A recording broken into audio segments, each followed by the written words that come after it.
You're never gonna make it, you're not good enough. There's a million other people with the same stuff. You really think you're different? Man, you must be kidding. Think you're gonna hit it, but you just don't get it. It's impossible, it's not probable, you're irresponsible. Too many. What's up, Unstoppable Squad? Today we have another NXT results coming to you guys. I'm Unstoppable Denominator under yellow lights. And NXT kicks off with NXT Gold Rush Part 1. Week 1.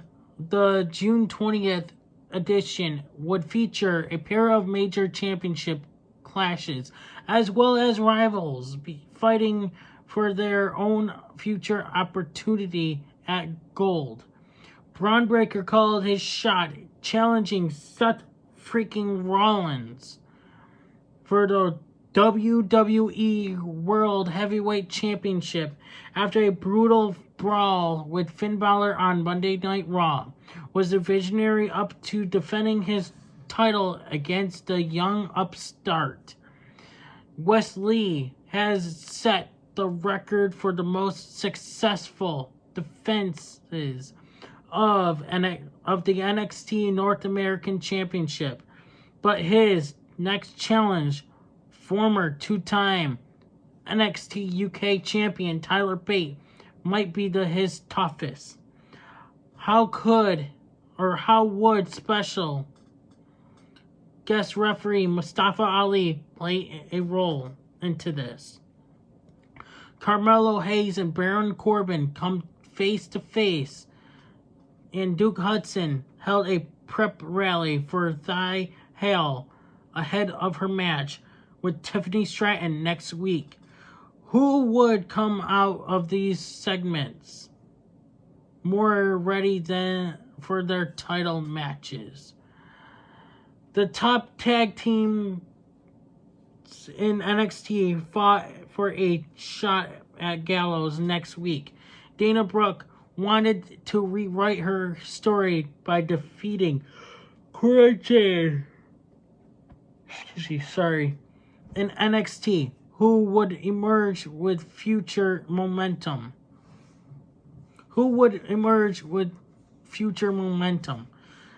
This was a chance to be the Gold brand's biggest show of the summer, made particularly important thanks to the return of the first NXT champion, Seth freaking Rollins. NXT North American Championship is on the line. Wes Lee is your champion versus Tyler Bate with referee Mustafa Ali. Mustafa Ali got involved in the action often, seemingly making the match about himself. Of course, always. After Tyler Bate connected on Bop and Bang to send Wes Lee to the floor, Ali pulled the champion back into the ring. Lee hit the cardiac kick to win.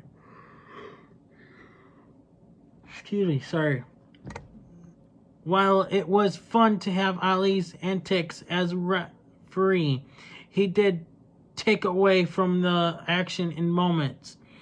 This is likely fueling the story of his obsession with Gold, but it did not stop two of NXT's best from having a great title bout. Mustafa Ali, kid, get a life.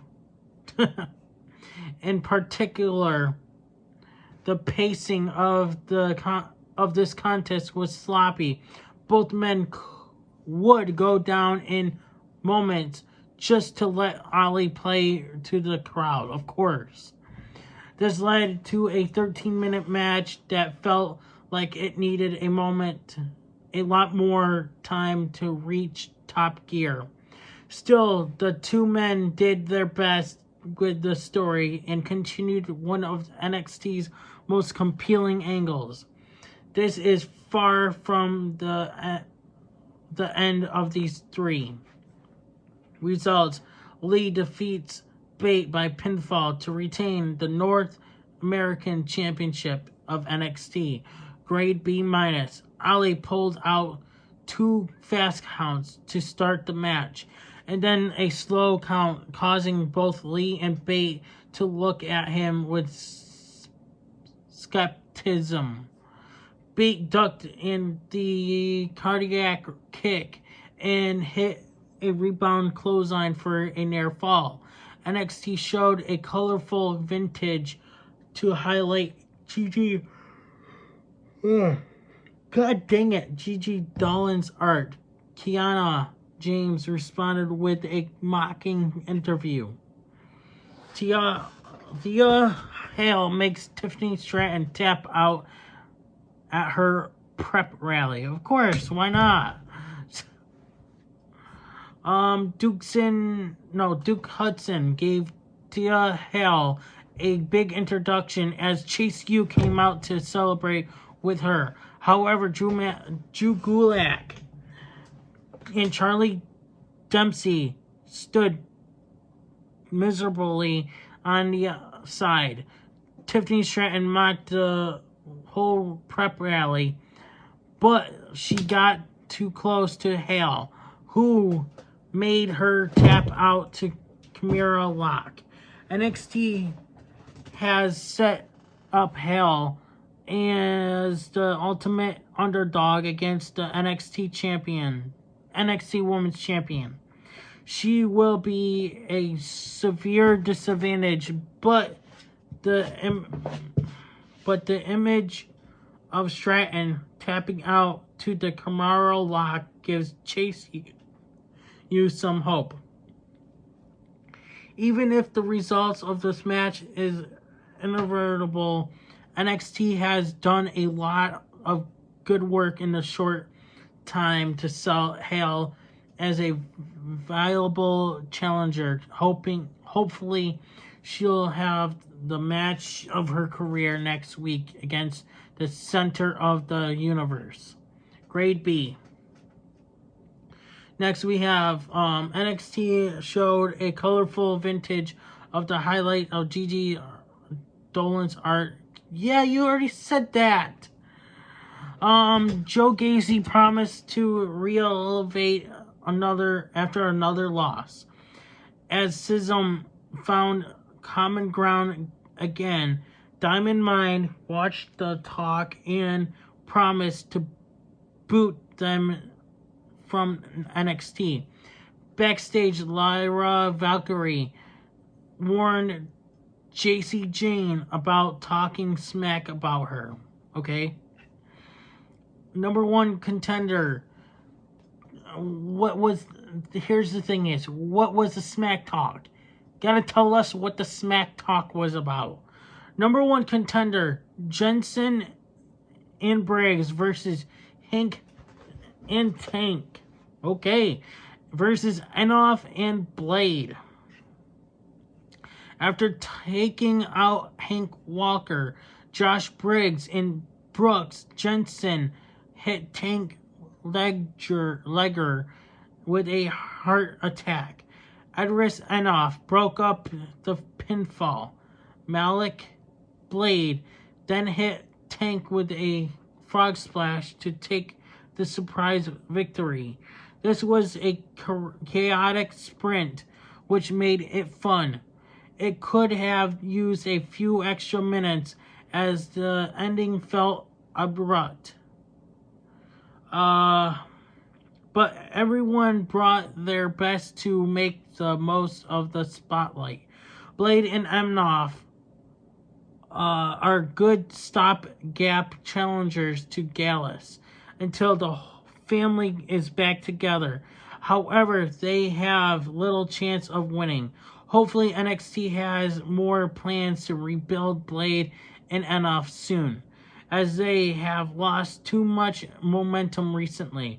Briggs and Jensen remain the only credible team of these three, but the other two can rise with time. Results: Blade and Enoff defeat Tank and Hank and Briggs and Jensen by pinfall to earn a shot at NXT Tag Team Championships next week. Grade B. Briggs and Jensen dominated the action in the ring for much of the match, requiring the younger teams to work around them. Angel Garza and Humberto Carrillo confronted Gallus backstage, promising to take their NXT Tag Team Championship. Backstage, Jamin Kemp told Andy Thorpe that he wanted to face him in a Raw Underground match. They don't do Raw Underground matches anymore that I knew of. Roxanne Perez charged past them and laid out Blair Davenport. Later, Gable Stevenson agreed to help Thorpe train for his fight with Kemp. Cora Jade versus Dana Brooke. Cora Jade caught Dana Brooke with a knee in the ropes that caused her to overextend her right knee. When she attempted a cartwheel, she fell hard on her knees. She had to be carried out by officials. Brooke seemed to find her footing, though slapping Jade in the face to get the match going again. The generation of Jade dominated her Fury rival and forced a referee stoppage with a single leg Boston Crab on the right knee. Jade did the heavy lifting in this match. After an awkward injury, Angle, she focused on playing the taunting heel to the point that it made sense. Brooke would risk it all to get back into the match. It wasn't much of a contest, but assuming the injury is kayfabe, of course, duh. This was better way to handle it than a traditional bout. Brooke needs more character, and Jade came off better than she has in a while as the unsympathetic heel. As your results, Jade defeats Brooke by referee stoppage. Grade B-. Jade continued to mock Brooks as officials come in to help her. Despite the extended stretcher sequence, the dueling crowd chants for both competitors still favored Jade. Von Wagner finally opened up to Mr. Stone about his childhood surgery. This was a smart segment that put over Wagner better than anything else to date. Okay? What was his surgery about? Can you explain that? Come on now. Baron Corbin promises to make example of Carmelo Hayes. Baron Corbin was not impressed by Carmelo Hayes' insult of his Happy Corbin gimmick, and he talked up everything that got him his money and success. After saying his piece, the Lone Wolf threw the microphone at Melo and walked out with his confidence for next week.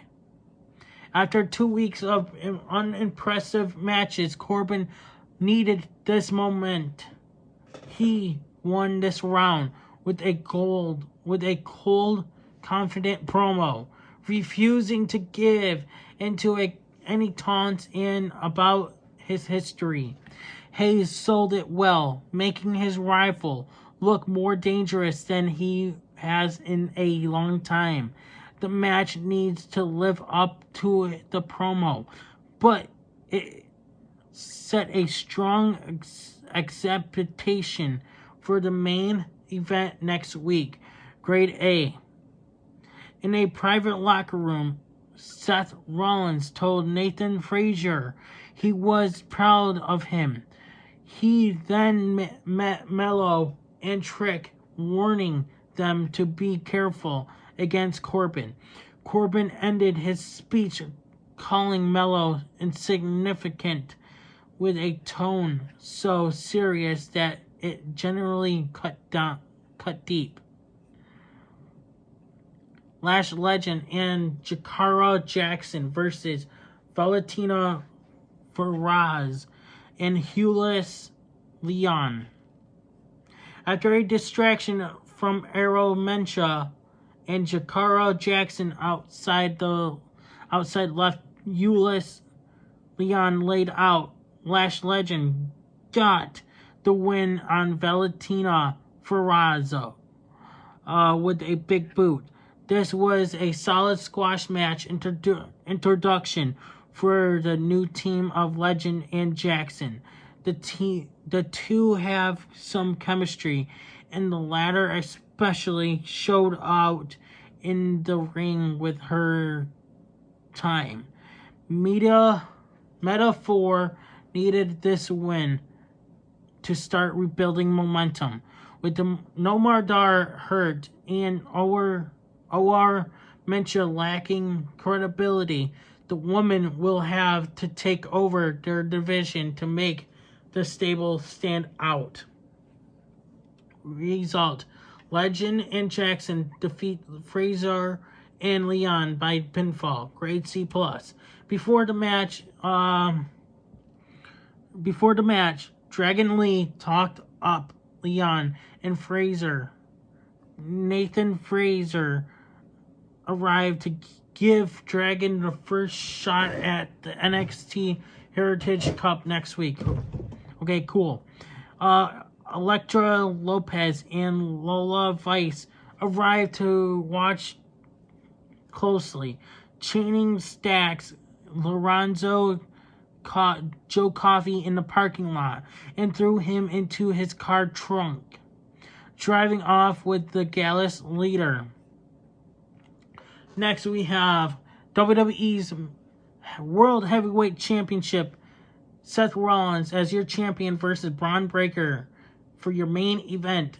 After a tough fight where both men nearly felt a painful loss, Seth freaking Rollins super kicked Braun Breaker and connected with a pair of stomps to win. As the show looked ready to close, Finn Bálor attacked Rollins and struck him with a steel chair. Carmelo Hayes and Trick Williams barely made the save in time to save the World Heavyweight Champion from taking a copia de grace. Avoiding unnecessary interference, this match did not slow once it got going.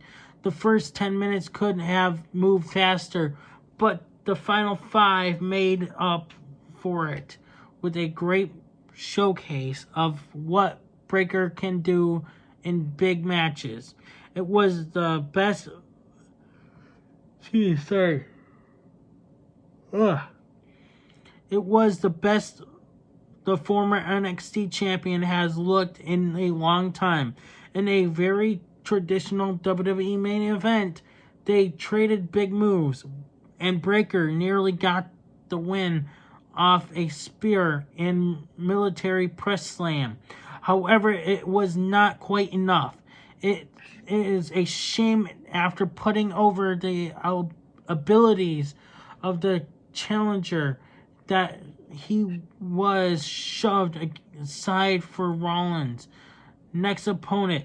Post-match would have worked better as a momentum for Dragunov to get some welcome revenge. Still, as a whole, the main event was the saving grace of the night and may be enough to get more people to tune in to next week's NXT's more impressive Week 2 card at Gold Rush. Rollins defeats Breaker by pinfall to retain the WWE World Heavyweight Championship. Oh my gosh. Rollins made Breaker wait and basked in the crowd, singing until the bell rang to signal the in-ring introductions for the match. The champion was working a little slow as he sold his his rib injury from Monday. Breakker went from a spear, but Rollins ducked and sent his challenger's shoulder first into the steel post. The champion went for the stomp. Okay, this is what you need to do more often. But Breakker ducked outside. Rollins caught him outside with a clothesline, then frog splashed him through the announce table. 2 commercial breaks broke the matchup. It is a shame that WWE could not get limited average time for the main event. Breakker ducked a frog splash and locked in a Steiner recliner. Rollins made it to the ropes, but then took a Frankensteiner into the military press power slam to a nearly loss. Rollins countered the spear with a knee, then hit a pedigree for a near fall. The second attempt, a spear hit, but he still couldn't get 3. Overall show. The bar was set high for Gold Rush. While week 1 could not quite meet those lofty expectations, this was still a marked improvement on recent weeks. On a night with multiple big matches promised, it was a surprise how much the segments and vignettes trumped the in-ring action. Von Wagner only got 2 minutes to speak with Mr. Stone during the show, yet he may have gotten more over in that time than any other moment in his career to date. Baron Corbin made a statement at the expense of Carmelo Hayes, building himself up as a serious challenger for the first time in years. Meanwhile, Wesley versus Tyler Bate could not live up to the hype. Cora Jade versus Dana Brooke was more of an angle than a match. Even the tag team triple threat was rushed. However, it all came down to the main event, which delivered in spades. Braun Breaker looked like a world beater, elevated to the role of main roster threat by the end of his big title bout. Next week, Gold Rush will hope to deliver in a big way, thanks to a strong week 2 card that includes Melo versus Corbin, Tiffany Stratton versus Tay Hale, and Nathan Frazer versus Dragon Lee. Overall of the show, grade B-. Anyways, Unstoppable Squad, thank you guys for watching. I will be back for more NXT for next Wednesday morning. And tonight we will do AEW Dynamite results. I'm going to see if my buddy Pete will be involved in this tonight or not.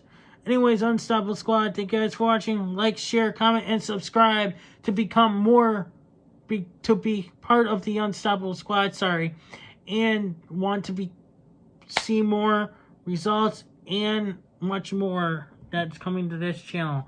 Most likely news here on this channel as well. I'm Unstoppable, and I'm out. Hey everybody, it's your boy Skiz here, and if you don't subscribe to Blonde and the Unstoppable Denominator, then you are a toothy bumfuck, pussy ass bitch motherfucker.